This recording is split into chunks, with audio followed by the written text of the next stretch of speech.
नमस्कार सबैजनालाई अनि मेरो युट्युब च्यानल नेपाली म्यापलमा स्वागत गर्न चाहन्छु। आज चाहिँ म तपाईहरुलाई हाम्रो क्युबेक सिटीको अर्ली स्प्रिङमा चाहिँ कस्तो हुन्छ भन्ने कुरा तपाईहरुलाई म यहाँ देखाउन गइरहेको छु।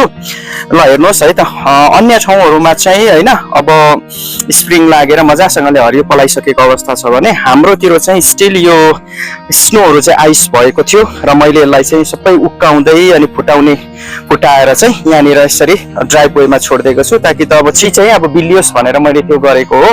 यो हिउँले गर्दाखेरि चाहिँ यो सोरेको कारणले गर्दा सबै कलरहरु गएको छ, किनभने हाम्रो ट्र्यास ब्यागहरु चाहिँ यहाँ छ नि त। अनि मैले यहाँनिर चाहिँ हैन अब म कहिले पनि प्रायः यहाँ सोर्दिन नि त, नसोरेको कारणले गर्दा यहाँको चाहिँ कलरहरु गएको छैन। यहाँ पनि त्यस्तै आइसहरु भएर बसेको छ। यही आइसहरुलाई चाहिँ मैले उता ड्राइभवेमा लाँदै फुटाइदिरहेको छु। त्यो आइस भएकोहरु सबै यहाँ फुटाइदिएको थिएँ। अहिले चाहिँ मजाले बिल्ने क्रममा छ। अहिले यहाँ चाहिँ यहाँनिर पनि धेरै हिउँको थुप्रो थियो र त्यसलाई चाहिँ मैले सबै यतातिर चाहिँ अब फालिदिएको ताकि त छिट्टै बिलियोस् भनेर। आजको मौसम राम्रो छ है त, त्यस्तो गर्मी पनि छैन, जाडो पनि छैन र यसरी नानीहरुलाई बाहिर खेलाउनु ओर्नको लागि पनि एकदमै सुविधा भएको अवस्था छ। यहाँनिर पहिला यहाँनिर आइसको थुप्रो सानो थिएन, यहाँनिर स्नोको थुप्रो हैन, अनि अहिले चाहिँ यो बिल्ने क्रम भइरहेको छ र मैले चाहिँ अब यसलाई मजासँगले फुटाएर चाहिँ अलिकति फुटायो अनि फुटाएर चाहिँ अनि मजासँगले छर्दिनु पर्छ। छर्दिसकिसकेपछि चाहिँ मजासँगले छिट्टो बिल्छ के। र तपाईहरुकोतिर चाहिँ स्प्रिङ सिजन हुँदाखेरि अथवा स्प्रिङ सिजन सुरु भइसकिसकेपछि कस्तो अवस्था हुन्छ यसो कमेन्ट गर्नु होला है त। थुप्रेको हिउँलाई चाहिँ मैले सबै अब चाहिँ यसरी फुटाएर छर्दिसकेको छु। अब चाहिँ केही समयपछि यो सबै बिलिन्छ र सरसफाई गर्नको लागि एकदम मलाई सजिलो हुन्छ। हामी चाहिँ यसरी जब राम्रो मौसम हुन्छ नानीलाई बाहिर निकालेर छोड्दिने हो।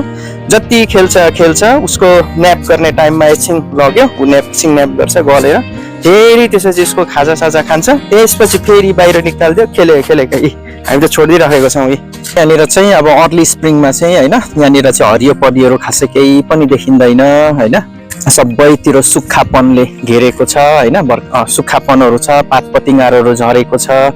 अब त्यस्तै मात्रै हो, खासै अब रुखपातहरु पनि अब हरियो हुने अवस्था चाहिँ हुँदैन अर्ली स्प्रिङमा, हेर्न सक्नुहुन्छ। त्यही हो, अब चराहरु कराएको आवाजहरु सुनिन्छ।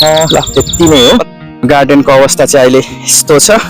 म यहाँनिर चाहिँ अब यता सागसब्जीहरु रोप्नको निम्ति यहाँ सरसफाई गर्न आएको छु। यहाँनिर चाहिँ पातपतिङ्गारहरु झरेको छ। यो पातपतिङ्गारहरुलाई चाहिँ यसो सोरेर ओरेर चाहिँ यहाँ पनि धेरै थियो, अघि मैले सबै सोरसार पारिसकेँ र मैले चाहिँ यहाँनिर लगाइदिइसकेको छु र यसमा चाहिँ अब हल्का माटो लगाइदिन्छु ताकि त हावाले नउडाओस् भनेर।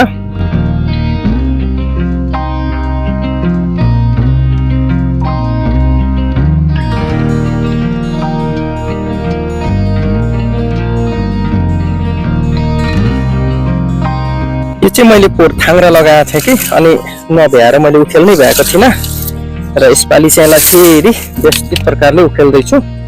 अब थाङ्ग्राको अभाव भएको कारणले गर्दा मैले चाहिँ यसरी डोरीहरूको सपोर्टले चाहिँ हैन बोडीलाई चाहिँ माथि यसमाथि जानको लागि मैले सपोर्ट बनाएको थिएँ।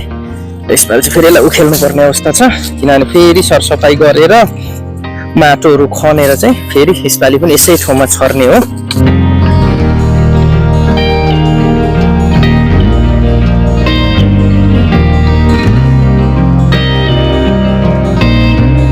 ल त है, अघि मैले पातपतिङ्गारहरु चाहिँ यता लिएर चाहिँ लगाइसकेँ, अनि यहाँनिर हावाले उडाउँछ भनेर म हल्का माटोले पनि छोपिदिएको छु। ल यहाँनिर सरसफाई गरिसकेपछि चाहिँ मेरो बारी चाहिँ अहिले यस्तो देखिने अवस्था भएको छ। सफा चटाचट क्लिन भयो। अबको केही हप्तापछि चाहिँ म यहाँनिर चाहिँ अब सागसब्जी रोप्नको निम्ति तयार गर्नेछु। आज चाहिँ दोस्रो दिन मजासँगले बाहिर घाम लागेको छ, हल्का चिसो छ, तर के अरे घाम लागेको कारणले गर्दाखेरि चाहिँ यहाँ सबै मजासँगले चाहिँ अब झारहरू चाहिँ अब सुकेको छ। अब यसलाई चाहिँ मजासँगले चाहिँ तानेर चाहिँ सरसफाई गर्नुपर्छ। त्यसो गरेपछि चाहिँ यो झारहरू मजासँगले चाहिँ उम्रिनु पाउँछ। समरलाई वेलकम गर्नुको निम्ति चाहिँ हामी यसरी चाहिँ अब सरसफाई गर्दैछौँ। पापाको हेल्पर, काम बढाउने हेल्पर हो।